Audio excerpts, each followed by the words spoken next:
people of the United States. A house divided against itself cannot stand. Life, liberty, and the pursuit of happiness. Hello, and welcome to George Washington Slept Here, a new civic education podcast from Freedom's Foundation at Valley Forge, where we explore American history, politics, economics, the idea of liberty through conversations with some of our favorite thinkers, writers, and leaders. I'm Jason Rea, Chief Operating Officer at Freedom's Foundation, and this week's host of George Washington Slept Here. In this podcast, the format is simple. It's a long-form conversation with a friend of Freedom's Foundation where we can learn something new.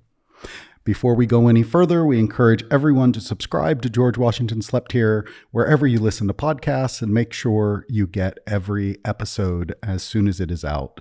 We love hearing from our listeners, so please email us at gwshpodcast@gmail.com with your comments, questions, or suggestions, and hit us up at Freedom's Foundation's social media at FFVF on Twitter, and on Facebook and Instagram, just at Freedom's Foundation. Today's interview with longtime friend of Freedom's Foundation at Valley Forge, national security expert and Army Reserve JAG officer, Jack Tomarchio. Hello, Jack. Jason, good morning. How are you? I'm great. So happy to have you here. For those of you who are new to the podcast, our structure is pretty simple.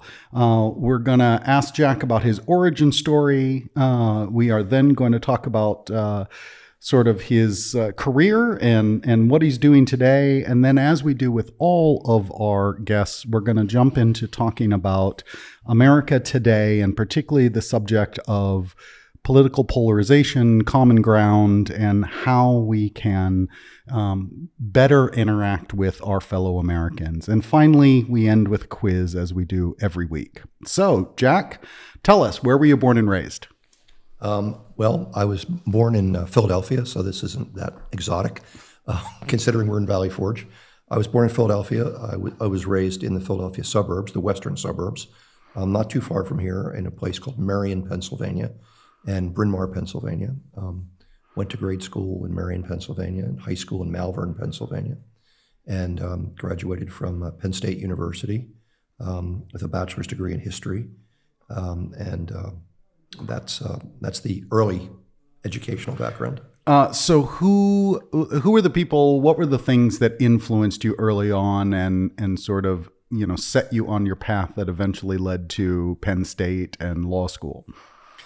Well, I was always interested in history, always interested in current events, always interested in the world. I remember my parents were great supporters of that. They used to get National Geographic, and I used to pore through those things. And every month when one came, I was just riveted to National Geographic and looking at the maps and learning about the world. And then one of my kids down the street, his parents subscribed to American Heritage magazine when they had the old hardcover American Heritage magazines. And so we would go over to his house, and I guess we were kind of nerds. We would sit around on a Sunday afternoon and read American Heritage stories, articles about American history.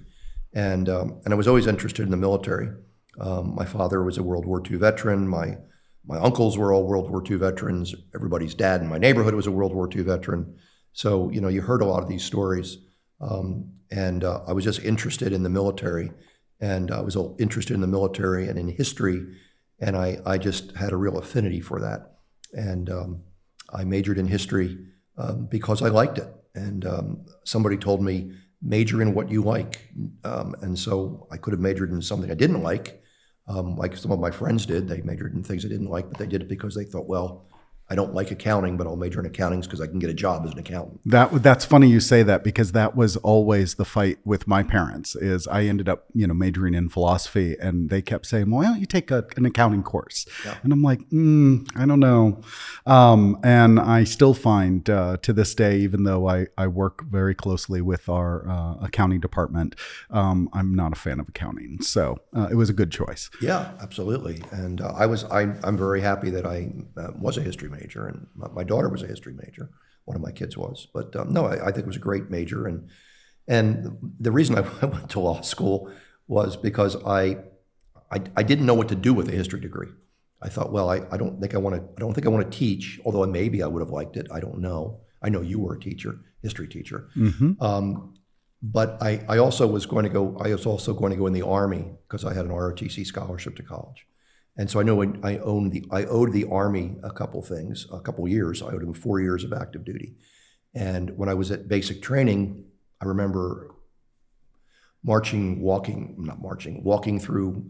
on these patrols at 2:00 in the morning, going through swamps and going through rivers and having chigger bites and mosquitoes, not getting any sleep. And I'm like, this would not be fun for 4 years. So, and with a history degree, what are you going to do? You're probably going to go in the infantry or something, because a lot of guys did. Right. And I thought, I don't think I want to do that. And I wasn't sure I wanted to do the infantry or the artillery. And so I thought there's got to be a better way to make the Army work for me, because my father told me when I was joining the service, he said, I'll give you some advice that was given to me by an old sea salt on my ship, the USS Alacrity, in 1942. And he said, never work for the service, always make the service work for you. And I thought about that, and I said, that's a pretty good idea. So I took that as a mantra, and I thought, well, when I was exploring what branch to go into, what I wanted to do, I was looking at the different branches and MPs, intelligence branch, and they had these little brochures. And the one branch for the Army lawyers, the JAG Corps, usually the other pictures had guys in the field and Sure. blowing things up. Right. Picture of the JAG guys had these guys in their Class A uniforms walking out of a building carrying squash rackets.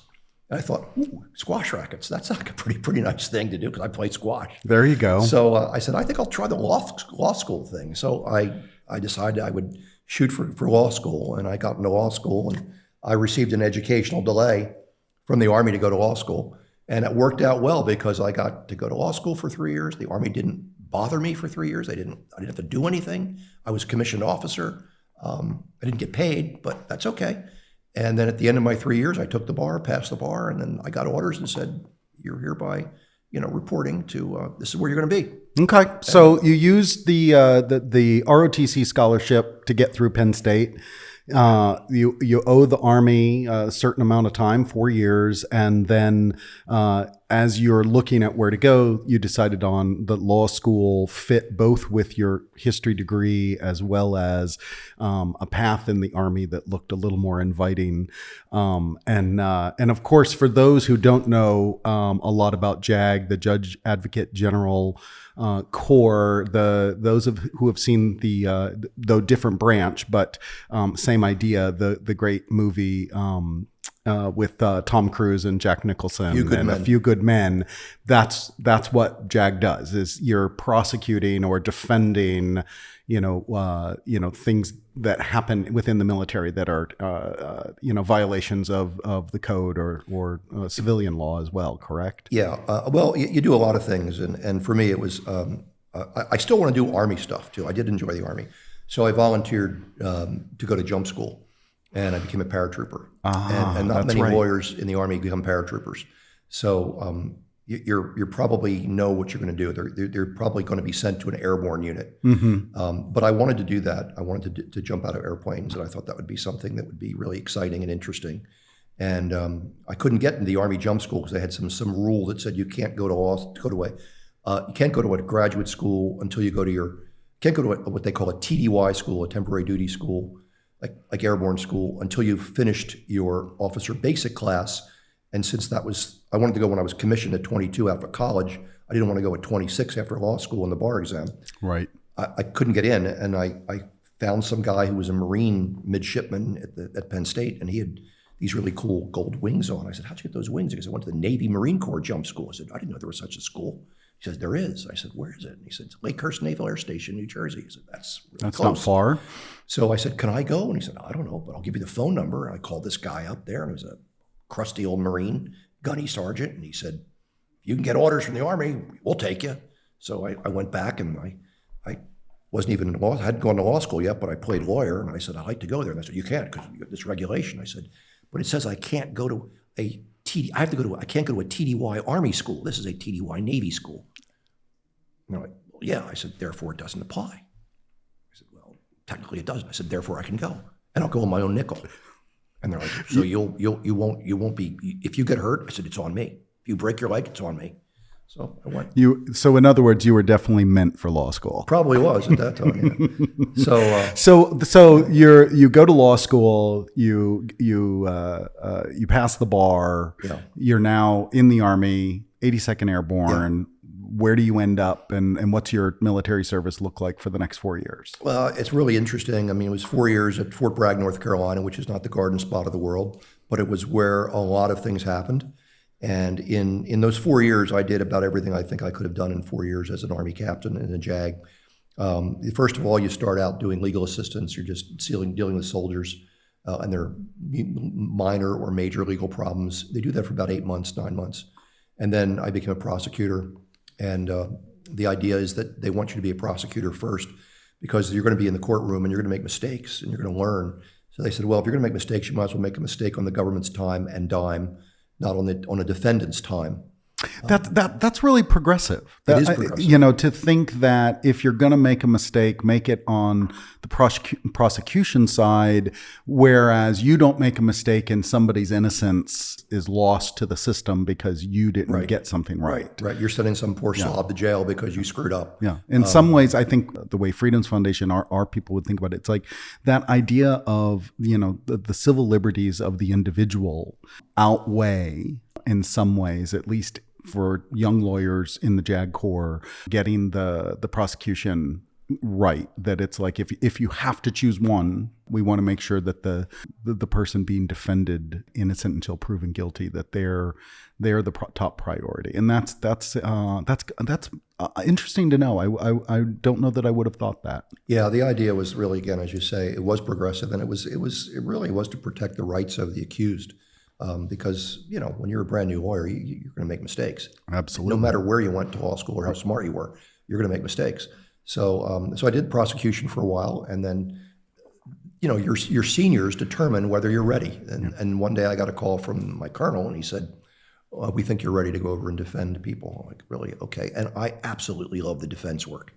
It was way more exciting than prosecution. I mean, prosecution was okay, but the defense work was fun because you got to know the whole story. And you didn't have to prove anything. All you had to do was make sure that the government couldn't prove its case if you could. And you just sat back and shot holes in the government's case. That's what you did. I loved that. So I really enjoyed being a defense counsel. I had some really great cases. One of them actually made national attention, got on 2020, the TV show. And then I had a side John down there when I was at Fort Bragg. I was asked to come over and be detailed over to a special missions unit. And Fort Bragg is full of those kind of places, units. These are very high-speed units, and it was very hush-hush. And so I went over there, and as needed basis, whenever they needed me, they knew who to call. So I'd get these really exotic phone calls from these guys, and I'd get these warning orders like, clear your case docket for the next month and be prepared to pack tropical clothing. Where am I going? We'll talk to you later. It would be one of those kind of things. So I got to do some really interesting things. And then the last thing that was really neat was, for me again, was as a young guy in his 20s, I got to do 2 deployments while I was at Fort Bragg. I did the Grenada invasion. Okay, right. For those who remember, that's during the Reagan administration, mid 80s. 83. It was right after the Marines were killed in Beirut. Right. And we got called out. And I thought we got called out in the middle of the night. I came in and I thought we were going to go to Beirut. And I remember walking in and they said, we're going to Grenada. And I'm like, where's Grenada? Right. Nobody in America knew where Grenada was. No. I mean, I knew of Grenada, Spain. I thought, no, we fighting the Spanish-American War again? But, and so I did that. And that was a very short engagement, but it was really very interesting for me. I got to do a lot of interesting things there. And then I did a 6-month peacekeeping mission in the Sinai in Egypt, and I got to work with the multinational force and observers as one of the two American council, and that was fascinating to be doing peacekeeping work and dealing with those kind of issues between the Egyptian military and the Israeli military. Right, because there's the crossing from the Sinai Peninsula into Israel, southern Israel, and of course at different times it's closed, and it's still in the news today. We still hear fairly regularly about the tunnels and about the what passes, so you were there as part of a multinational force. Yeah. Okay. So for me it was a great experience. I did 4 years. I did pretty much everything I wanted to do in 4 years, or I think I could have done. And I had the option to stay in. The Army asked me if I would like to go to Special Forces School and become a Green Beret lawyer. I was very tempted to do that, but I knew that would be, I was getting married at the time, that would be problematic because those guys are never around. And I also knew that if I did that, I owed the Army another like 5 years. And at that point, you might as well stay in for a career. And I thought, well, I don't think I really want to stay in for a career. So I decided to not do that. And I don't regret that. But I stayed in the reserves. So you finish up your 4-year deployment, and I have sort of two questions. I know you go on in law to become a litigator, and I'm wondering if part of that is your JAG Corps experience, that you've been litigating, and because people know there are litigators, and then there are contract lawyers and lots of lawyers who never go into the courtroom. But you were in the courtroom as this very young Army officer, and so how does that impact your career after the Army? Sure. Well, I did stay with litigation. I really enjoyed courtroom work, and I wanted to continue to do it. So I went to a civil law firm in Philadelphia, a big firm, and I learned, and I didn't know this, I learned that even though I was a litigator, it was very unlikely I would ever go to court because 99% of the cases settle. Right. And so I was doing civil litigation, which I didn't find as interesting or as exciting as the criminal work, because I had some really cool criminal cases. And I think that I thought, well, I don't really feel I'm doing anything except moving bunches of paper around and shooting paper back and forth to opposing counsel, going to depositions. It was like playing a big game of chicken, because you knew that in most cases you were not going to try the case. So you're doing the prep work as if you're going to court, but then you end up not going. And okay. Yeah, and that got old after a while for me. So I eventually decided that I wanted to get out of that, and because there wasn't any real litigation. I think I tried like one case in 5 years, and it wasn't that exciting to do one case in 5 years. So I eventually switched over and became more of a transactional attorney. I actually switched law firms and got more into contract work and business law, and then international law, and I enjoyed that. That was good. And then after a while, I decided that I wanted to do something different again, because I would meet with clients, and I would know a lot about their case. I would know a lot about their business, and I would even know more about their business than they did. And I remember sitting in a meeting with a general counsel from a client and his CEO. And every time the CEO had a question, he turned to his general counsel and said, "What about that?" And the guy couldn't answer the question. But you could. And I thought, well, he's getting paid more than I am, but I know all the answers. So I thought, maybe I need to be on the other side of the table. So eventually I did leave, and I went over to I guess on the dark side, I went over to the corporate side and became a general counsel to a venture capital firm. Okay. And I got to learn a lot about the business of financing companies and not only how companies succeed, but how companies fail, which is very interesting. Sure. And is that where you began, or where you got into government affairs and that side where business interacts with regulation and policy and... Yeah, exactly.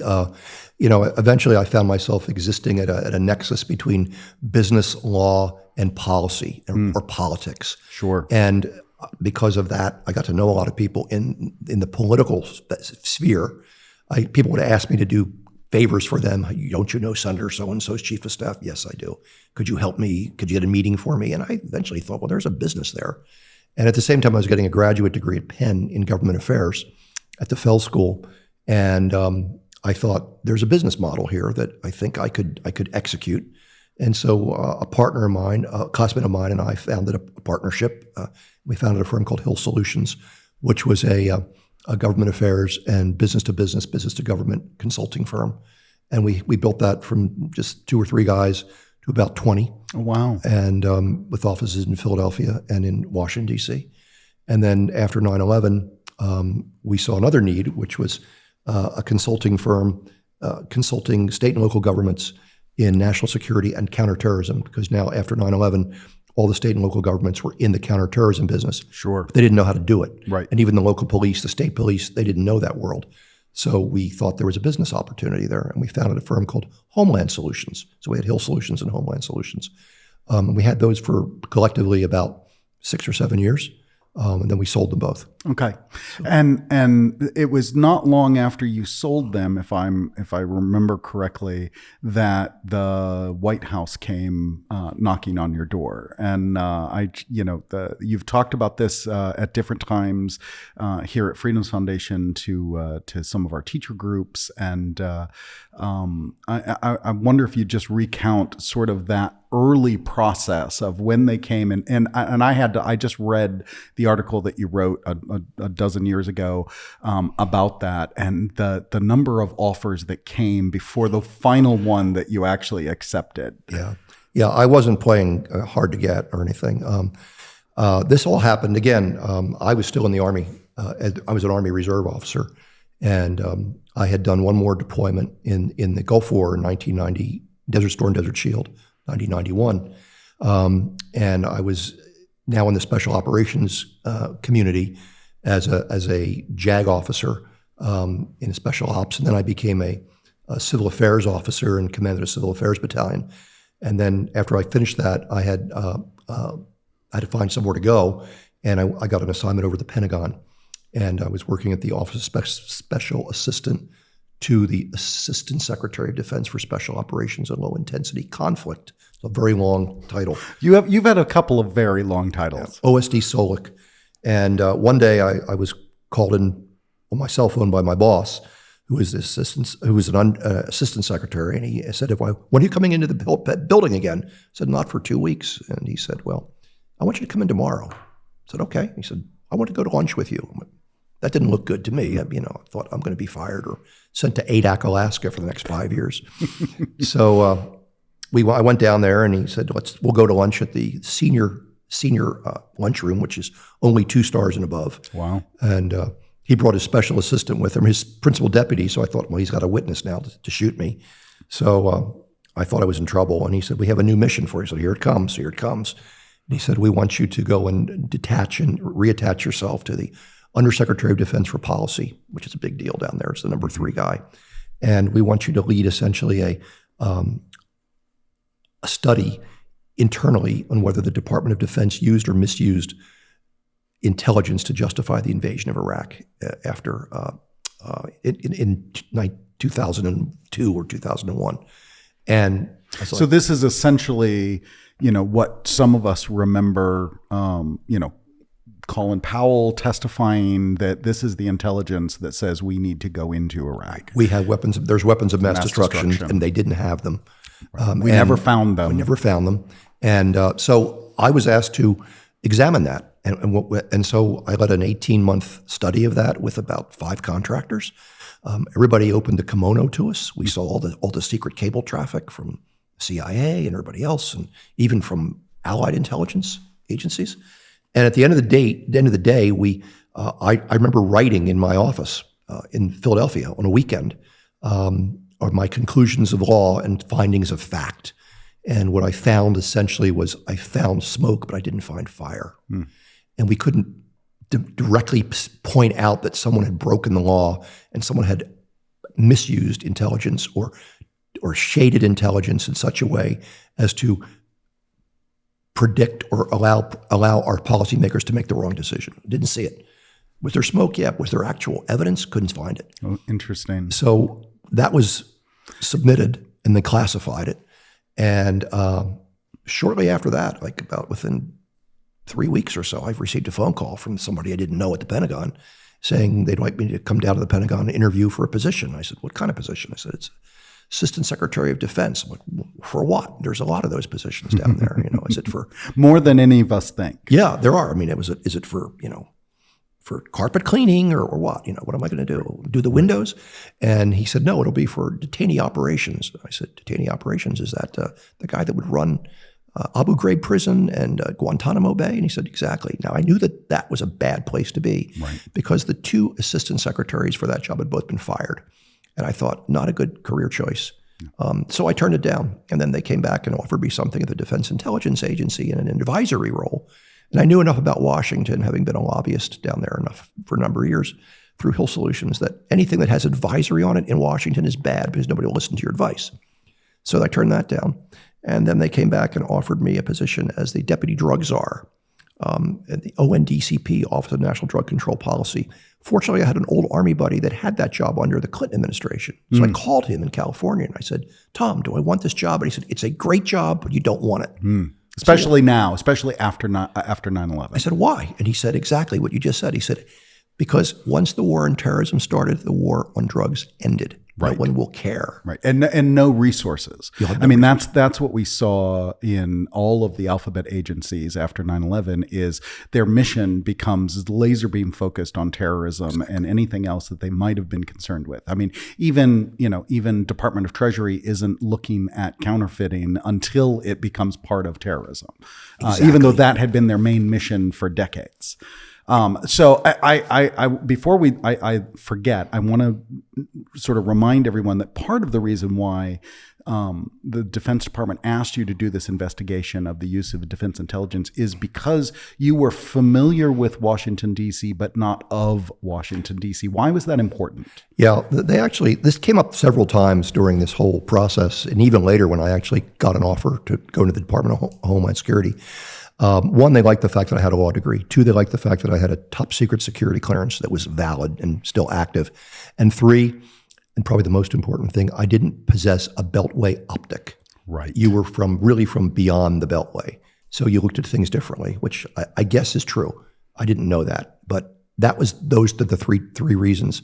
So, and when I joined the department, the guy that hired me, who was a big mandarin at CIA, and it was seconded from CIA to DHS to stand up the intelligence directorate, he said the same thing. He said, I want somebody with a different optic, and you have a different optic. Right. So that gets us to DHS. So, and before we go to DHS, they offered you one other position right after Katrina. Yeah. They offered you FEMA. They offered me, to be the director of national security coordination at FEMA. And FEMA had just fired all these people after Katrina. The director was this guy named Brown, and the president said, "You're doing a hell of a job, Brownie," and he fired him a week later. Right. And I thought, FEMA, that's like a 4-letter word right now. I don't want to go work for FEMA. And I said, no, I'm not doing the FEMA thing at all. That's not where I want to be. And so I had turned all these jobs down, and they called back again. And they offered me this position to be the deputy director, or at that time, deputy assistant secretary, principal deputy assistant secretary of Homeland Security for Intelligence. And I said, that sounds really interesting. Right. So and this CIA, star, Charles Allen, is your boss. And you've talked about him before about, probably one of the hardest bosses you ever worked for. Yeah. He had a reputation. He was tougher than Attila the Hun. I mean, he was just one of these guys that he ate his staff for breakfast.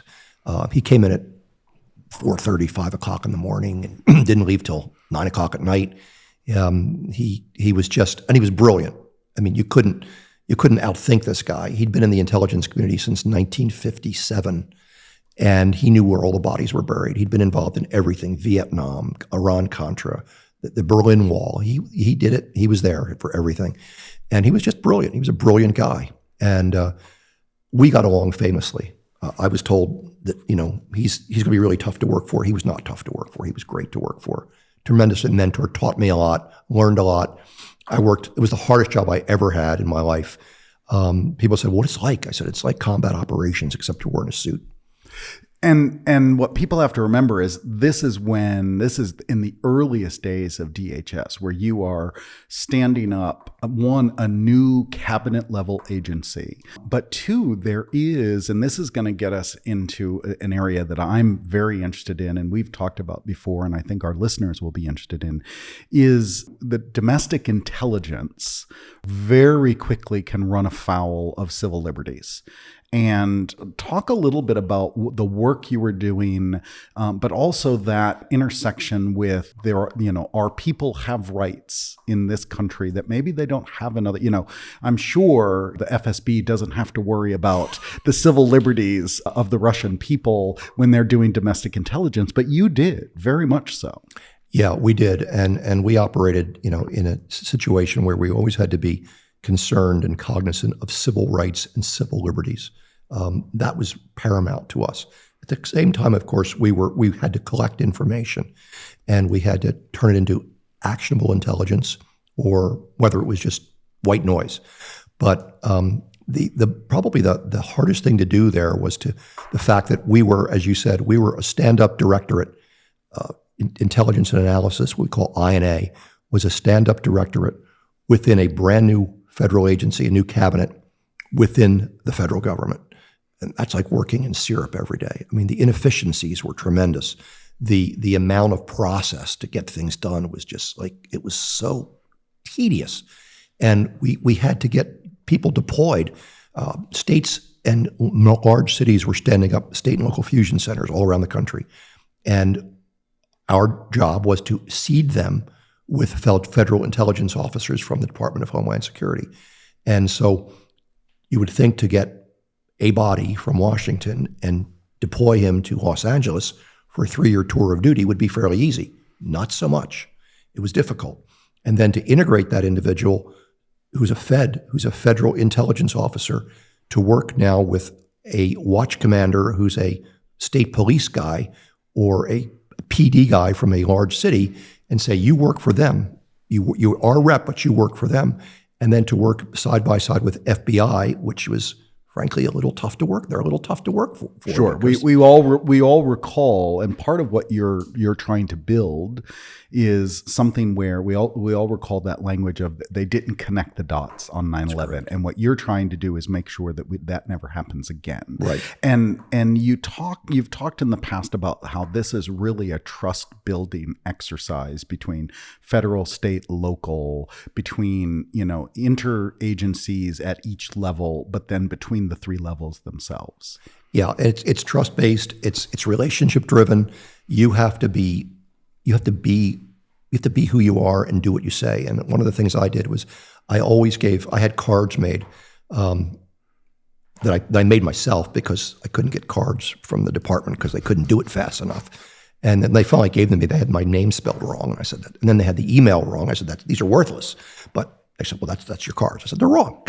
But anyway, I went out and got cards for myself, and I put my home number and my home cell phone number. And I said, you call me at home anytime, and I will call you back. And I gave that to the customer, whether it be the police chief of Chicago, the Homeland Security advisor for the state of Pennsylvania, the governor of New York, the governor of California. It didn't matter. I just gave those cards out and said, I'm the point of contact for you for any of this stuff.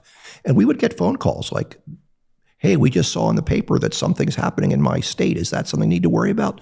No, you do not need to worry about that. Mm-hmm. We know what that is. We got that. Right. We're working with your people. It's not what you think it is.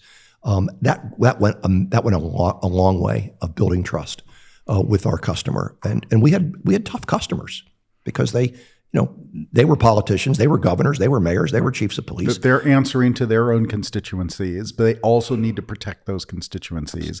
And that trust, when you are talking about protecting a population from terrorism, it is more important than trust anywhere else, because there are serious consequences if you trust someone and they don't come through. That's right. So it was a very tough job. And then we were like a startup business in a startup department in the federal government. It's really hard. And then we had a board of directors of 535 people in the Congress. Sure. And we were subject to recall, come up to the Hill, tell us what you're doing. And so I had to testify to our senators and congressmen in our oversight committees.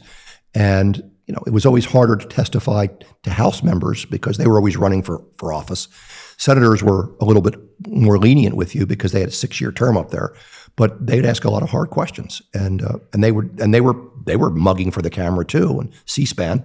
And if they could show themselves slapping around some hapless government official like me, sure, that would play great down in the district. Absolutely. So we were under a lot of scrutiny, and it was a tough job. And then of course we had to worry about real world threats. I was going to say, so that's where I wanted to go next is in addition to building out this infrastructure, at all three levels, local, state, federal government, you're also getting real-time intelligence, evaluating it, and making recommendations to the White House. And you've told a couple of these stories and there's one that involved the train system in the United States. Can you talk a little bit about what happened and how you came to your decision? Yeah. We had a situation where we were getting some intelligence out of India. There had been some bombings on mass transit in India.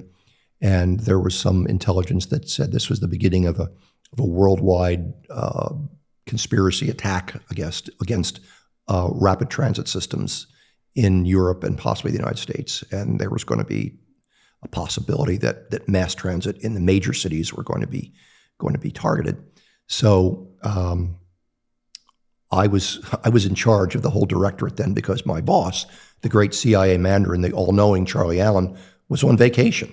And so when he goes on vacation, they give you a letter in which they empower you to do certain things. It's signed by him, and it's a big deal. They anoint you with oil or something. I don't know. But anyway, do you still have that letter? I do somewhere. Yeah, I did keep it, and so he's gone, and this intel comes down, and you need to tell the Homeland Security advisor, who will tell the president at 2:00 today whether he needs to shut down the whole mass transit system. And it was like kind of my decision to what I'm going to tell him. So I bring in all my senior intel officers from all my components, and that's the DHS components. We had 21 components in DHS, so it's like TSA, ICE, Border Patrol, Secret Service, Coast Guard. I want the intel chiefs, all of those guys in my office and gals, and I need to go around the room and get a sense of what your action. It's like a war council, right? Like Washington would have councils of war here in Valley Forge. And I went around and asked each person, like, what do you think? And some of them were like, we need to shut down everything. Others were like, no, I don't think so. And all this back and forth. And I'd only been in the job for like 6 months. And they all knew that I wasn't a professional come up through the ranks intel guy. I was like some lawyer from Philadelphia. So they probably thought, this guy doesn't know what he's doing. So I'm thinking I have to use the old Hemingway grace under pressure kind of thing and just show that I'm in charge and I'm going to listen. And finally came down to one guy who was my senior intel advisor, is a guy named Mustafa Javed Ali, who was obviously an American citizen, but a Muslim. Yep. And he was a graduate of the University of Michigan, which was his big passion, was their football team. And we'd have bets on who would beat them, Penn State or Michigan, in those games. And he gave a sterling analysis, which I agreed with. And I said, okay, thank you. I appreciate it. And at 2:00, we got on a secure video teleconference with the White House. And they came down to me and said, well, you got the ball on this one. What's your recommendation? I recommend to the president we keep the trains running. And I knew that if I was wrong, I was going to pay for that. Sure. As were a lot of other people. As were a lot of other people. Yeah. And fortunately, we were right, and it was the right thing to do. And it never really made the papers. We just made a decision. We kept the trains running. The intel didn't turn out to be what we thought it was, and we move on. Right. And I wonder, and then we'll move on, but I wonder how often were those kinds of decisions being made that we knew nothing about as the American people, that you or others like you were making, these analyses and these decisions that most people would completely freeze up and not know what to do. But, is this every day? Is this every week? How often were those kinds of decisions being, made? Well, probably across the whole federal government, probably every day. Yeah. There's lots of special access programs that we don't know about. that I don't know about, that you're not privy to because you don't have a need to know. And there's some serious things that go on, and people are making real tough decisions every day. Right. So yeah, I'd say it's fairly common. Yeah, and it's frightening to think about sometimes. So I want to ask you, we're 20 plus years on from standing up DHS, and I wonder what, looking backwards now, you're back in private practice and consulting, and but as we've learned from other friends in the intelligence community, you never stop being part of the intelligence community. So any lessons, and anything you would do differently, or if they came to you and said, what would we, if they were standing up another intelligence, what are the lessons? Well, I think first of all, the mission has changed somewhat. I mean, the threat has changed. We've pivoted now from terrorism and the counterterrorism world. We're still doing it, obviously, but those threats like Al Qaeda and ISIS are not as immediate as they were 15, 20 years ago.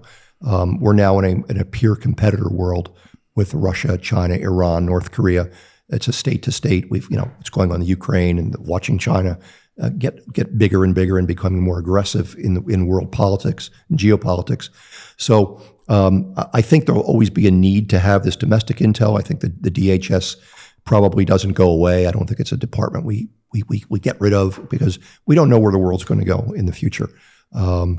Certainly, if we get in some kind of a war with Iran won't be able to attack us directly, but they might attack us through terrorism in the United States. So we have to be aware of that. It's now an integral part of the threat matrix.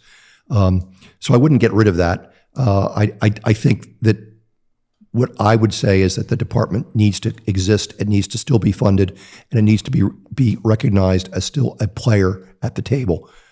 Because I think, like anything in the government, you deal with what's in front of you now. Right. And if what's in front of us now is Russia and Ukraine and China, this other stuff people forget about. Right. And certainly with what I would call a clear and present danger is the rise of domestic terrorism in this country, where our own citizens are now doing things. And I go beyond not just politically motivated terrorism, in the domestic terrorism, but even one-offs, where we used to talk about lone wolf guys who were like members of, they've got radicalized. They've been radicalized either online or some other place, and they take it upon themselves to go,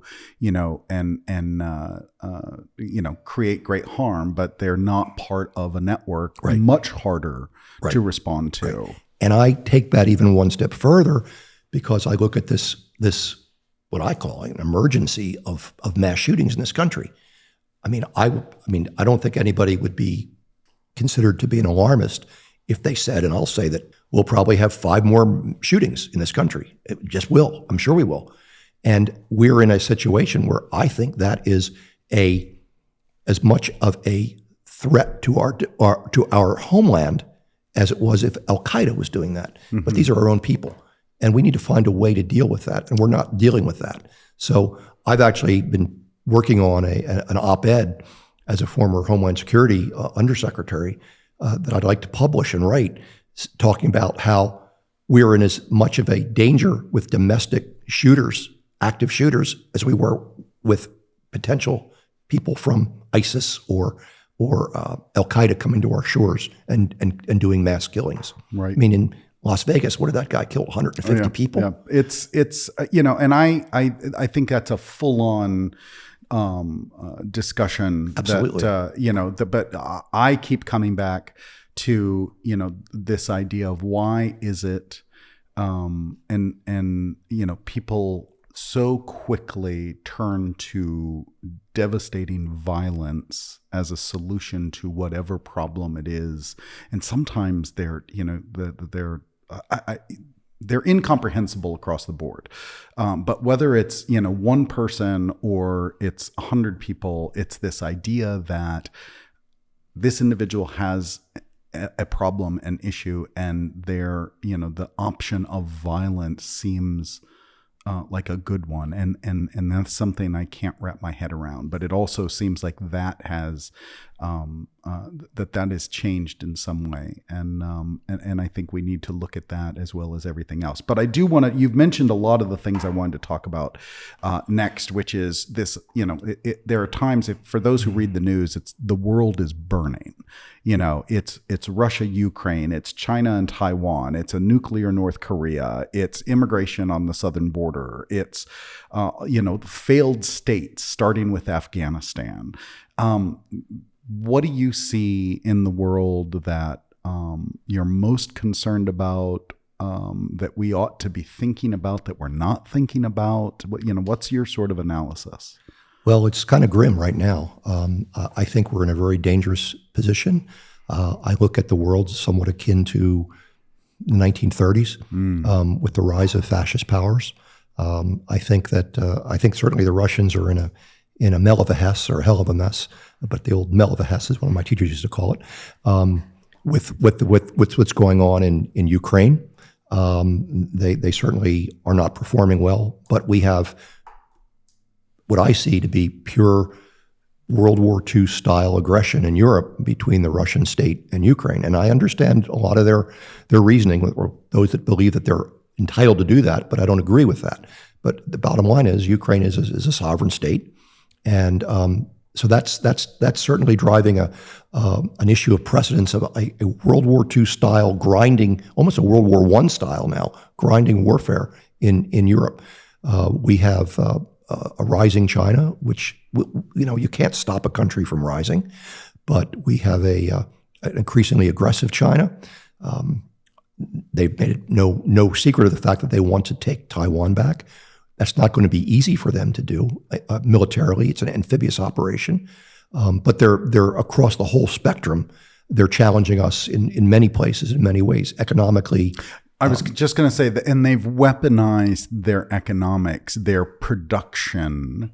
I think there are also weaknesses there that they are papering over, including, half or more of their population who are in just some of the world's worst poverty on the interior of the country.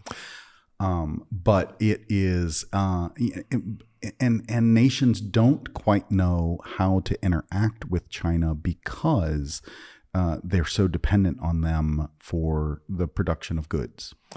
That's right. I mean, China is not 1,000 feet tall. They do have problems, and they have challenges, but they're determined that they're going to accomplish their goal, which in Xi's eyes is domination culturally, militarily, financially, by the year 2049, the 100th anniversary of the birth of the People's Republic of China. Right. And whether they're able to do that or not, we'll see. I don't know, but it's going to be a huge managerial and possibly military problem for the United States to deal with.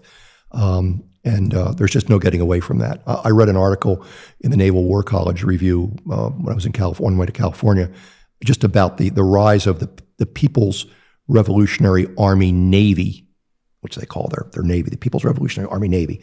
And by 2030, they hope to have 500 surface combatants. We, on the other hand, are declining in our Navy. We're at 235 now, and we're going to go probably lower. Right. I don't know how you deal with that. I don't know how you deal with a defensive posture trying to defend Taiwan if the U.S. Navy gets involved in the defense of Taiwan against a Chinese Navy that's probably going to be superior to ours in a couple of years. A blue water Navy where they're projecting power all over the globe. Yep. Like that is their goal and has been for the last 20 years. Yep. Absolutely. But the other thing that ties together all of these hotspots is an area that's you've been doing more with in recent years, which is cybersecurity. We know that the Russians are hacking. We know that the Chinese are hacking. We know the Koreans are hacking. And there are threats there, whether they are threats to business that we have seen a few of these things with companies that have been taken hostage, but also threats to power infrastructure. And, so how big of a deal is this, and what can Americans do to protect against it? Well, it's a massive deal. I mean, the whole cyber issue. Cyber is now is a domain of warfare. It's certainly as much of a domain of warfare as submarines. And if you can cripple an enemy through the click of a keystroke, you've done a lot and killed anybody. You also have situations where you're using social media, you're using the internet or other outlets to sow disinformation and misinformation, to attack a country's infrastructure, their political infrastructure, to fulminate political discord in the United States with regard to politics, for example. Right. Putting all that what we call fake news out there. Fake news is very powerful, and people, not that they're stupid, but people will believe that because that's what they read, and they say, "Well, I guess it's got to be true because I just read it in the paper or I read it in this online forum." And then you find out that, gee, that information came out of St. Petersburg, or that information came out of some suburban area in Beijing. Right. And so these are challenges that are tremendous challenges for this country. What I'm encouraged about, I just returned from 3 days at the Special Operations Forces big convention down at Tampa. I was there yesterday at the last 3 days. Industry is engaged, and I was dazzled by some of the technology that we have to deal with these things. I was dazzled by some of the things that we are doing. It's a giant chess game, and it's going to continue that way. But I do believe that our military, our government does understand the challenge. It's not easy, and certainly, getting the money to do these things is not easy either. But we realize this, and we have thinkers, we have operators, we have special operators engaged in these things every day all around the world. And we need to get more of our industry involved in this, and they are getting involved. We also need to get our population to understand this. We have less than 1% of the American population goes to the military today. Right. And probably a very small amount of the American population understands the Constitution or understands civics. And, that's not helpful to us as a nation. We need to work on those things, which I know is something that Freedom's Foundation is doing. Well, the perfect transition. This is at the heart of Freedom's Foundation is civic education and the idea of preparing citizens for future leadership, for future engagement. We know the framers of the Constitution, they talk about the informed citizen, how important that is. I was intrigued to read something that you wrote, and I think this will get us there. One of the preoccupations of Freedom's Foundation, of the work that we do, of this podcast, is the polarization that we see and the evaporating common ground, it seems, at times, amongst American citizens. And you wrote a piece about the Democracy Perception Index, something that you attended in Copenhagen, the Alliance of Democracy. You're on the Alliance of Democracy's board. But there was this idea of people's perception of democracy within their own countries. And it's this question of expectations. But this was the thing that jumped out at me. Among the report's finding, a surprising 51% of people living in democratic countries think their voice rarely or never matters in politics. Moreover, in democracies, a majority of the population, 64%, believe that their governments rarely or never act in the interest of the public, compared with only 41% saying the same in non-democracies. So this gets at this idea of something you were talking about with DHS and trust and building trust. It seems like maybe one of the things that is at the heart of our political polarization is this loss of trust, the trust of the people for their government, the loss of trust of people between one another. And I wonder if you might have some thoughts about that. Well, I think that we do have a loss of trust, and I've talked to many people, very educated people, that are just fed up, for example, with our system of democracy. It's scary. Some of them are just like, well, we just need someone in there to just get stuff done. Mm-hmm. Well, that's what people said about Mussolini. He made the trains run on time in Italy. But I think those people are in a minority, I think. I think the majority of people just feel that the people that we send to Washington, the elected officials, many of them are there because they want to be there, and it's better than selling used cars back in Topeka or working for their father-in-law in the mortuary business back in Northern California. You're talking about the 21st century, right? Yeah. Not the 19th century. So I am talking about the 21st century. But I think that our elected leaders need to make the hard decisions, and they need to make decisions that sometimes might not be in their best political interest. I thought, for example, Liz Cheney did some great things. I mean, she went down in flames, but she knew she was not going to get reelected. Right. But she did the right thing. I think she did the right thing. It makes me sad when I see elected officials making votes or taking stands that they probably don't believe in, but they're going to do it anyway because it's going to protect their seat, protect their job. I think there's not a lot of profiles in courage right now in Washington. Yeah, the ideas of people who live by their principles, even when that decision to stick to one's principles may mean you don't get reelected. It may mean you may have to go back to whatever it is you did before you went to your state capital or to Washington or what have you. I think that's an important thing. And it's one of the things we try and teach is, what are the principles? And we talk about with young people who come here to Valley Forge, we talk about being accountable for your decisions. We talk about being respectful for the rights and beliefs of others. We talk about being generous with your time and your treasure.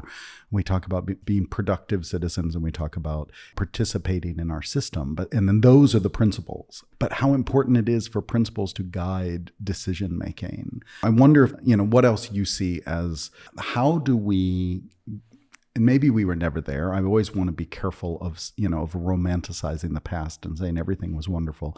But it feels like we less and less are able to recognize commonalities with others. That group shrink, that we're not able to see how this person and I, who vehemently disagree on some policy issue, might share something in common. Right. I want to say a couple things about that. First of all, about the politics thing, I think, again, with elected officials, we have to teach people, and at all levels, that they have to do the harder right sometimes. You have to take the harder right than the easier wrong. And you have to think of service over self. You're a public servant, you're serving. And a lot of people, I think, they think of self first. And I think that's important. I think another thing that's important that would be helpful for this country, and it's a real big lift, and it's probably not popular, is that we need to really think about, at least seriously think about, maybe bringing back some type of public service in this country. And people say, we're the draft. I don't want my kids going in the military. Well, maybe it's not the draft. Maybe it's something like every young man and young woman is going to do a year. They're going to do a year in public service. Right. And that we could use those people. Kind of the 1930s model, the CCC. We need you to, clean this up. We need you to go and teach. We need you to work in the inner city. We need you to serve in the military. I think, first of all, if you get those people together, and here's a guy from the barrio in LA, and the guy that he's working next to is some kid from Montana, and the third guy that's working with them is some prep school guy from New York City, and they have nothing in common. And how do you get that to work? I mean, it worked in World War II. You get to learn and meet people, right?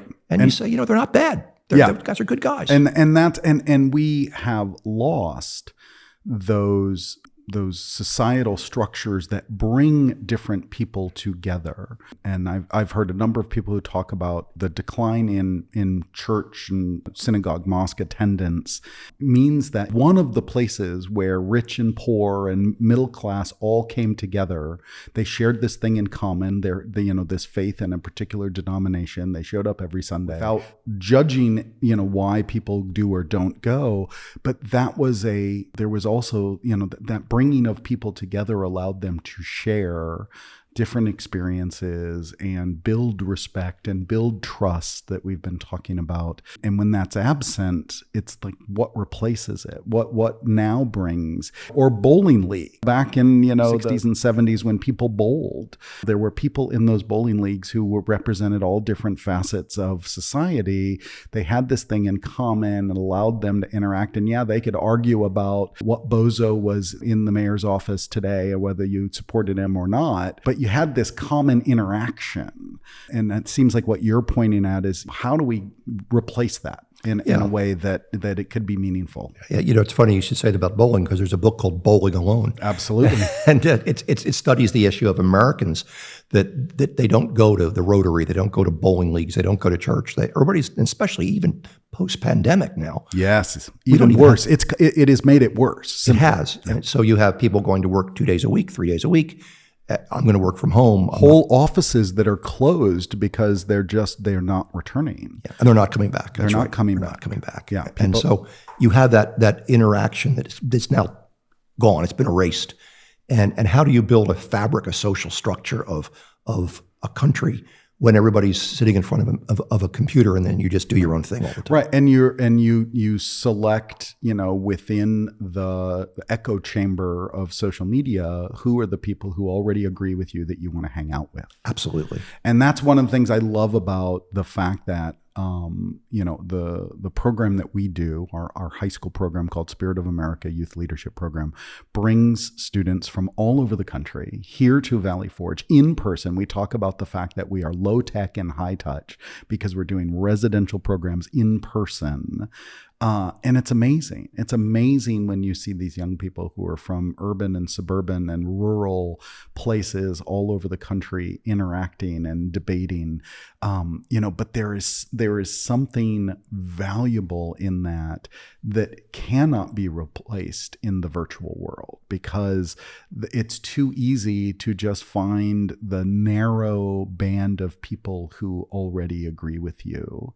And never interact with people who disagree with you. Exactly.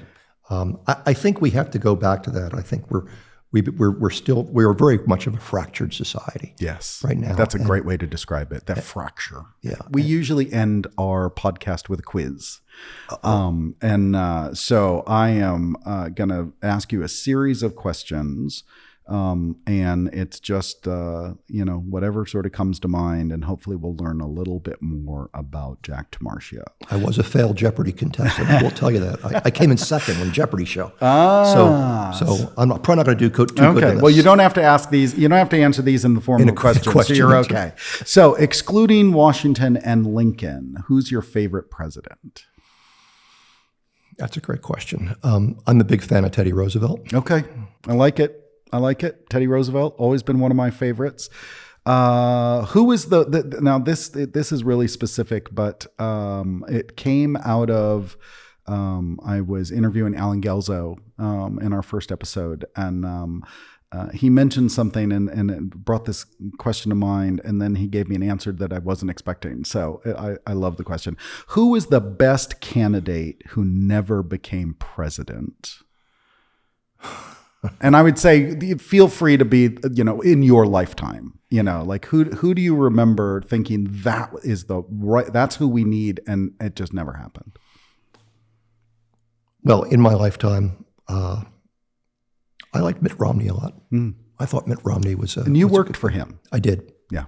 I did. Yeah. Okay.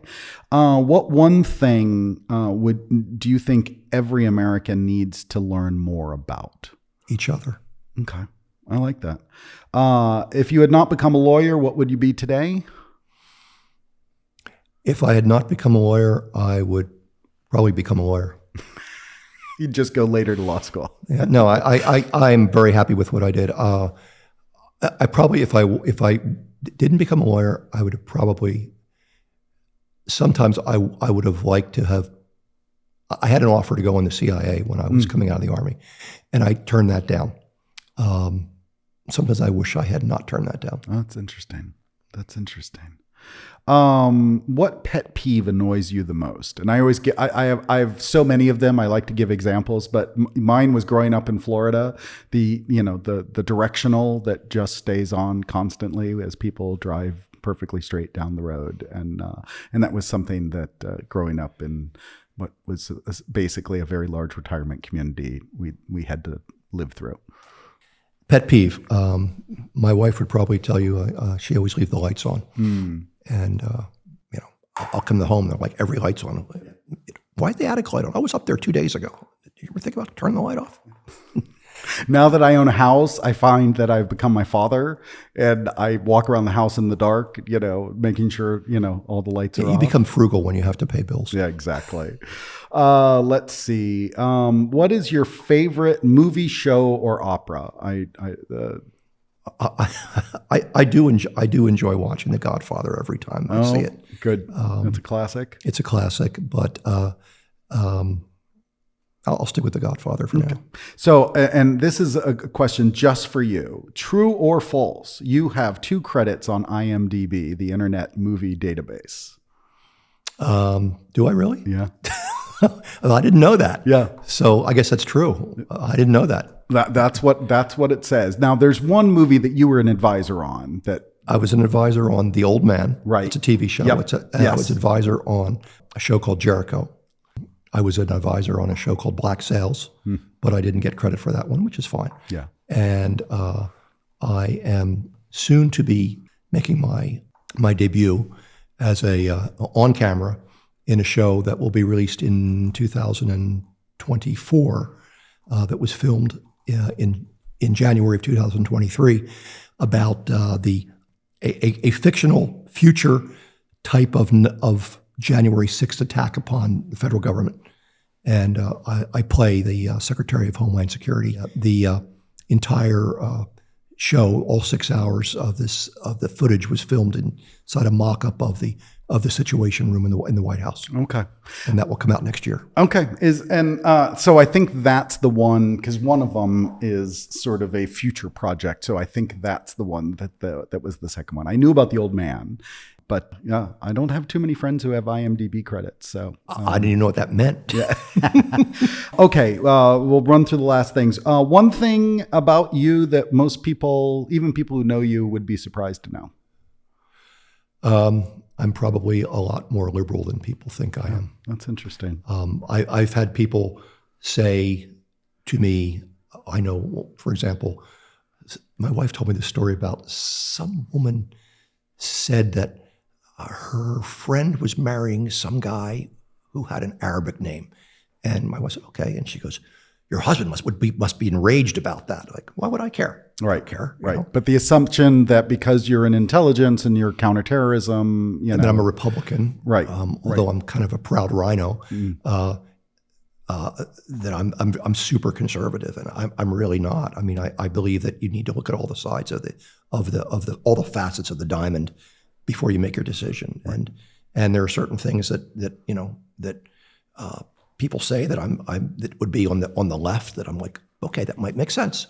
Right. And on the right, okay, that might make sense. Right. Well, and that's the assumptions that people make about other people. Yeah. And I think, and again, coming back to your earlier question, what Americans need to learn about each other, the idea that you can't simply assume what a person thinks on a particular issue, and I think that's really that's a really important one for us to remember. Okay, final question: bourbon or Scotch?